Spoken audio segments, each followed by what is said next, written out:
What's going on, you guys? It's me, the Aniplex guy, and we are here with a special feature for you guys. We are going to interview a special guest here at Bang Zoom Studios. For you guys who love the series Kill la Kill, we actually have the English voice director of Kill la Kill, Mr. Alex Von David. Hi, how's it going? Thank you so much for coming out here today. Thanks for having me. We actually asked our fans on Facebook questions they want to ask you, and we compiled a list. And hopefully we could get through all of them. Okay. I'll try my best. All right, starting off, people ask, what made you decide to work on the project Kill la Kill? I guess, well, I had started watching it when it was available for streaming and stuff. And I was watching it 3-4 episodes in, and I didn't really quite kind of know what the hell was going on. It just seemed really loud and funny and weird, but I didn't quite have a handle on the story, like where it was going or what it was trying to do. And I think somewhere around episode 6, I just said, screw it, I'm just in it for the long haul. Never mind, I'm just gonna have fun. And around that time was when Aniplex approached me to work on it. And I said, okay, yeah, that sounds pretty cool, and I've gotten a couple more episodes into it by then, and by that time the story started making itself a little bit more clear to me, and then I thought, okay, well, this is kind of something special. And also, it's Trigger, being a fan of their work and stuff, it was very, it seemed so loud and crazy and weird and so unlike anything I'd really ever done before, with the exception of like Redline or something. Yeah. But it had this. It just was visually fun. The characters seemed like they were really fun. The situations that they were getting to was really like crazy and wild and fun. And so all those things I think combined made me go, okay, this would actually be really cool to work on. And plus, I always have a good time working with you guys, Aniplex, and Thank so you. it's kind of like, well, okay, if Aniplex is like they want me to do it, I should probably say yes. Now, let's see. Antonio Cruz asks, what was it like making the dub script for such a popular show?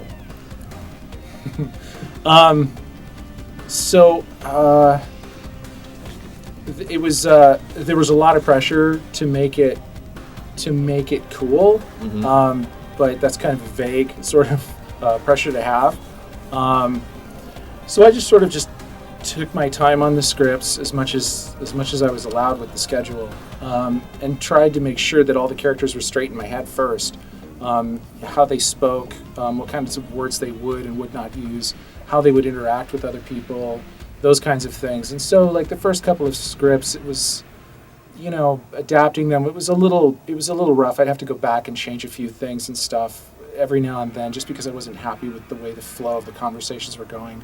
I mean, but ultimately, it was kind of like business as usual for me, because I try to, whatever show I work on as far as anime is concerned, I try to give it at least some sort of flow and a cohesion to all the conversations, making sure that people aren't reacting to something way later than they should be reacting to it, stuff like that. So it was kind of business as usual, but the energy of the show kind of cranked up my energy, and so I'd be stressing out a lot more just because the show's so damn loud and in your face. And when you're sitting there writing alone, you're just like, oh my God, they're all screaming. I gotta scream, and so it's kind of like, okay, wait a second, hold on. What's going on? And so I'm still kind of like shaking, even though we're done with it. It's kind of like, I'm still kind of like, kill la kill mode. It was freaky, but ultimately it was really fun to work on, to adapt it, and then also in the studio directing the actors too. So. Going off that question with the script, Gabby asked, how did you decide on the pronunciation on some of the English words in the script? She's talking about Senketsu and Junketsu. Yeah, exactly. Okay, so if we were to pronounce those in English with the little U on the end, it would be really hard because of the word placement. in the sentence in a lot of places. But also, I think in English we would have a tendency to pronounce the U like senketsu and junketsu, and that is apparently not the correct pronunciation. The U is a very silent U, and so that's one of those challenges where we talked about it. That was one of the first questions I asked because that was going to affect the timing of the lines because pronouncing the U adds an extra syllable. And ultimately, it was decided we're just going to keep it silent, and we're gonna try and approximate the Japanese as best as possible.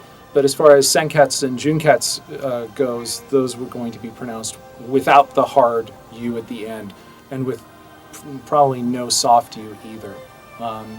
And if it bothers some people, sorry. But I think we made the right decision overall just because it's weird to say, Senketsu, what are you doing? It just doesn't sound right. It doesn't even sound like the Japanese, unfortunately.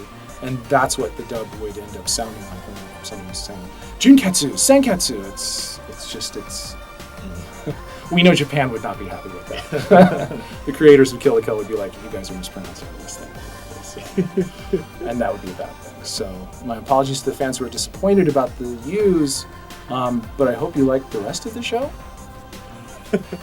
It's an awesome show to begin with, so... It's a pretty fun show. I mean, again, if you're like me and you're sitting there for like 3 episodes going, what the hell is this about?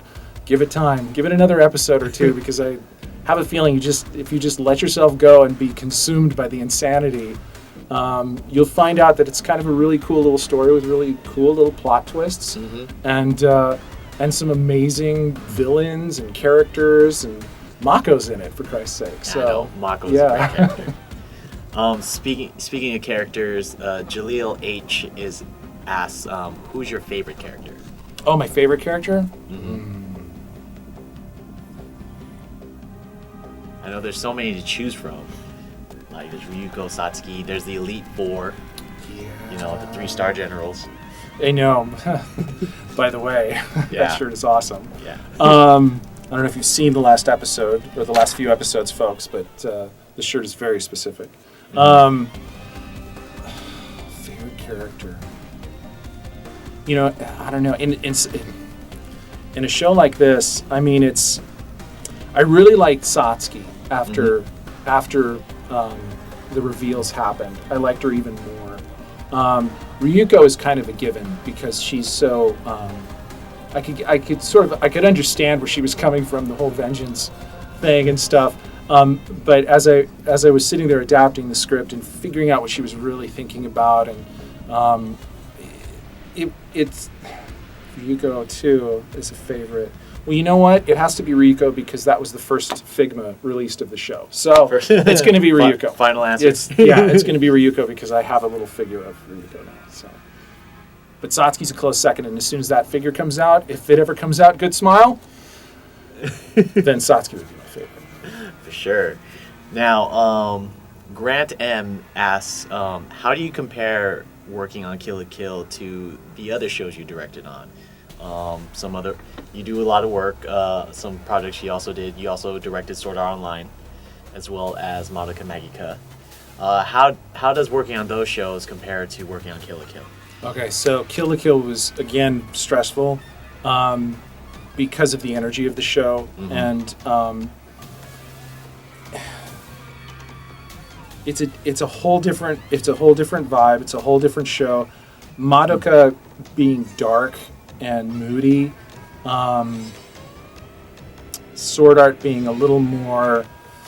I mean, it's Sword Art being more action drama. This being just like, I don't know, cartoons on steroids. Off the wall. Yeah, it's just kind of. I think this was this was very tiring. Yeah. Honestly, yeah, Kill la Kill was very tiring. It was tiring to write because of just trying to make sure that the lines that the characters said didn't get stale, that I wasn't repeating myself or making them repeat themselves too often within the same scenes, using some of the colloquialisms that I threw in there.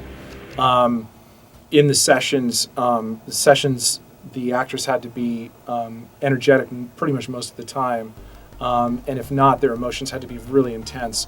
And so some of them, getting there took a little bit more time. Others could hit it right away, but it didn't matter because ultimately somebody was, I was hearing this voice screaming at me through the speakers.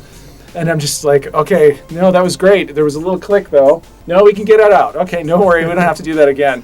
Thank God, because another take of that line would have exploded my brain. Those kinds of things.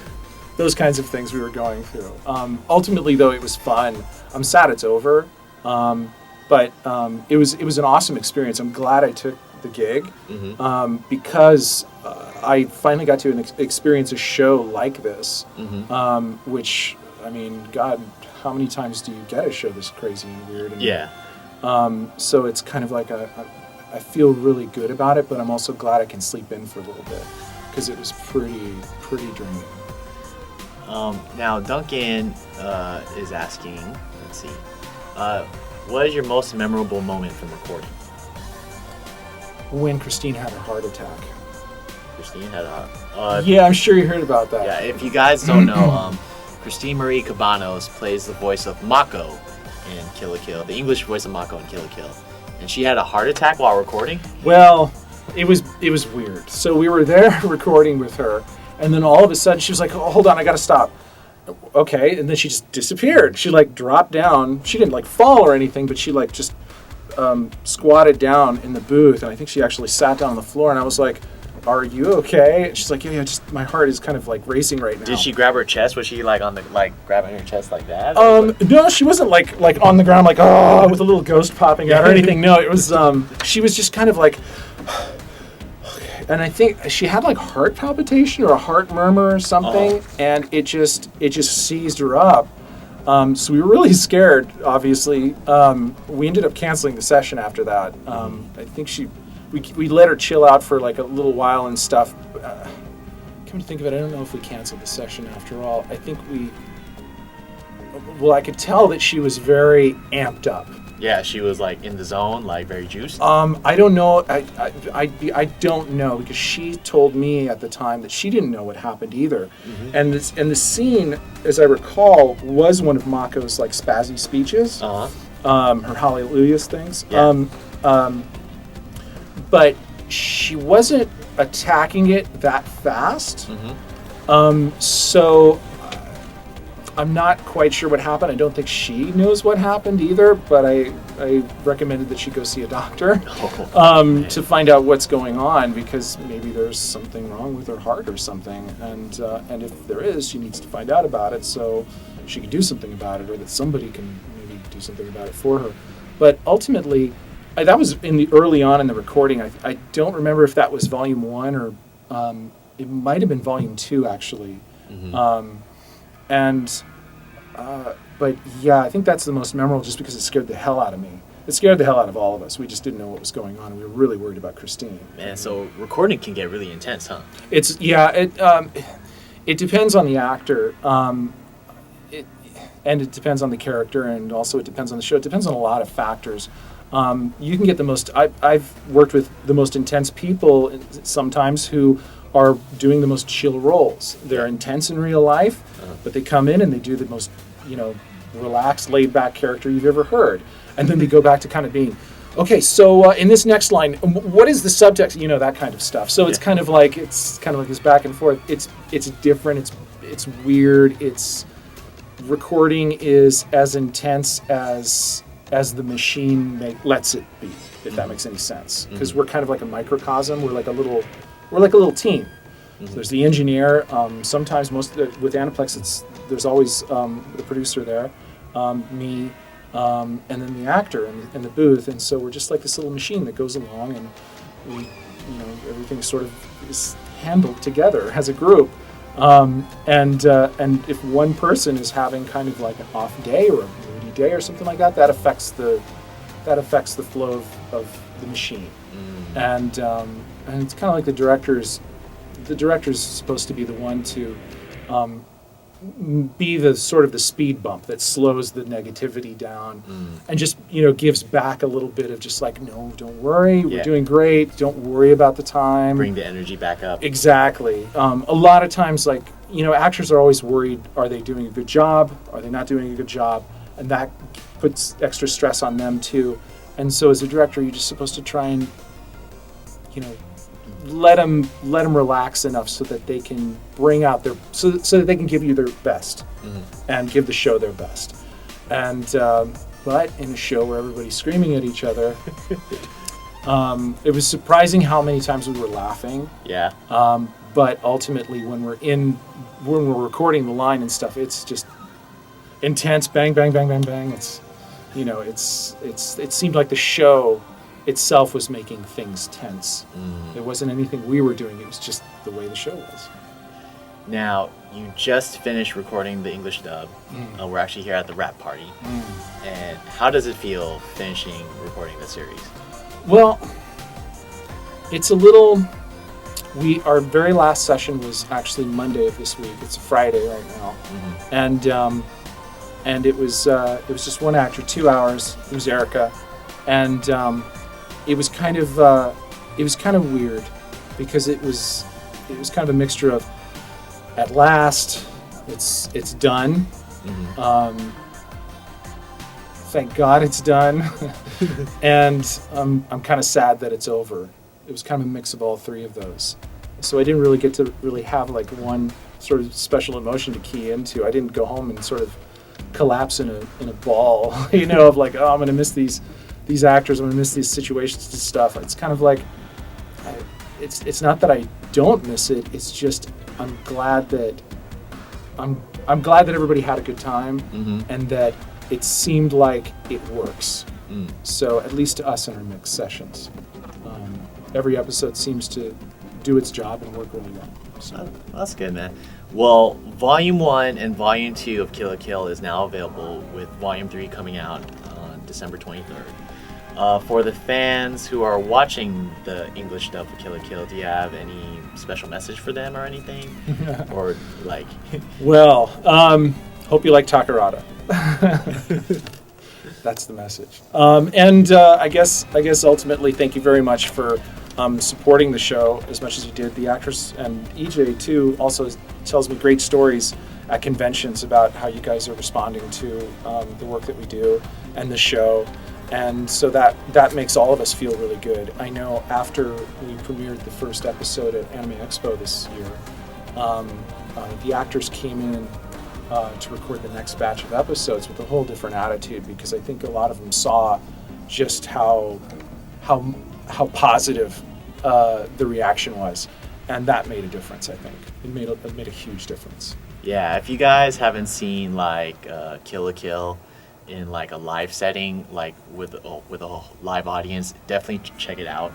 Like, it's a great experience. Everyone just gets all excited and just like gets all into it and stuff like that. Like you said with Otakon, just people were just getting into it, like cheering and everything. Yeah, you guys were telling me about Otakon, and yeah, I was like, I was so happy about that. I was so happy about that. And New York Comic Con too, you said. Yeah. You had a great reaction there. For sure. Like, all the fans got into it, especially watching the Fight Club episode. Yeah. And then... That was a funny one. And wait a second, was that where Christine had her heart attack? No. Was that when she had her heart attack? Ooh, that might be the one. That might be the one when she was in Fight Club mode. Oh, you'd have to ask Christine. I don't even know if she remembers, but it was either Fight Club episode or one of her speeches. One of those two. All right, keep that in mind when you're watching the Fight Club episode. That might have been the episode where Christina had her moment. So I hope she got to see a doctor. Now, last question. You did Volume 3 comes out with and starts the Osaka arc. And I just have to say, seeing the scene beforehand is just like amazing work that you did with the dub. Oh, good. Okay, thanks. I'm glad you liked it. You're talking about when Takarada shows up? Yes. Okay. When Takarada shows up. Cool. Yeah, that was fun.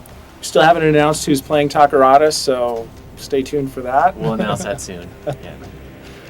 Hopefully you guys will be excited about that, because he did a great job. He did an amazing job, above and beyond the Call of Duty. Yeah, I hope the fans like the Osaka arc as much as we did, because that was, I think those couple of days when we were getting through that, it was always fun seeing the other actors responses to when they heard Takarada's English voice. Like Keiji was just like, "What the hell was that? Who's playing?"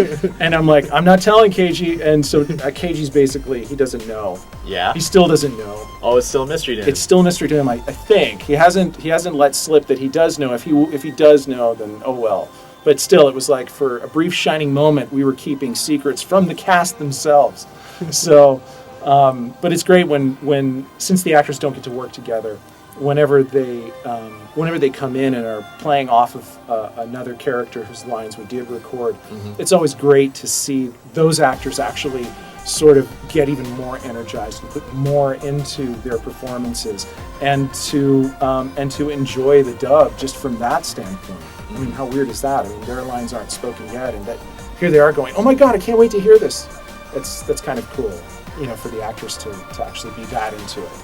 And that was another good thing about the cast of this, is that everybody seemed to love the show. Like, they loved their characters, they loved the show, and nobody came in and just kind of like, okay. There was no half-assing. No, there wasn't. I mean, you couldn't with a show like this. And if anybody did have a slow day, it was always like, nope, come on, we're going to do it again. Get your energy up because this isn't working. You're not going to fit in right. So, yeah, that was that happened a couple of days when people were just having really long, hard days of recording on other things, and they'd come in and it's just, come on, guys, we need to drink some water, go out, take a walk. Well, Alex, man, thank you so much for your hard work. Oh, no, it was a pleasure. It was a pleasure. I hope everybody enjoys it. Yeah, definitely. And yeah, thank you so much for sitting down for this interview. No, thank you again for asking. For sure. Now, like I said before, Volume 1 and Volume 2 of Kill la Kill is now available on both Blu-ray and DVD. And Volume 3 comes out on December 23rd.